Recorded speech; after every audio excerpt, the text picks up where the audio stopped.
John 20:28. Did Thomas call Yeshua Yahweh Elohim? John 20:28 says, "And Thomas answered and said to him, My Lord and my God." Was Thomas calling the resurrected Yeshua his Most High Almighty Yahweh? Or is there a more accurate way to read this verse? Let's take a look. This verse is used quite often by Trinitarians, claiming that Thomas was calling Yeshua his Most High Elohim because he says, My Lord and my God, in front of Yeshua. But you can read this verse and still see Yeshua as completely human and not Yahweh the Most High. The simple explanation of John 20:28 is that Thomas was acknowledging both his Lord in front of him, Yeshua, and his God in heaven, the only true God, who raised Yeshua from the grave, the Father. So Thomas is saying, My risen Lord Yeshua and my Elohim who raised him up, Yahweh. Romans 10:9 backs this up.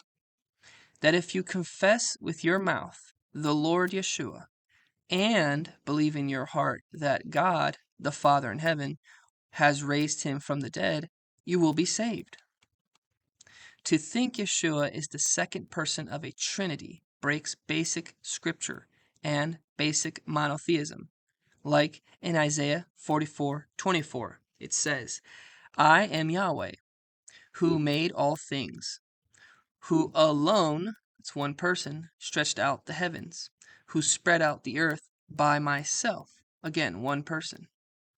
It doesn't say that three people made all things, or that two people stretched out the heavens. It says one person, the Father alone, did these things. Thomas, a Jew who I'm sure read Isaiah 44:24 many times, knew that the Father alone is Yahweh. And when he saw Yeshua, he didn't suddenly become a Trinitarian, but instead knew it was by the power of Yahweh, the Father in heaven, that his Messiah lives again. So he acknowledges both the Anointed One, Yeshua, as Lord, risen from the grave, and the one who raised him, God the Father, who is Yahweh alone and by himself the Creator.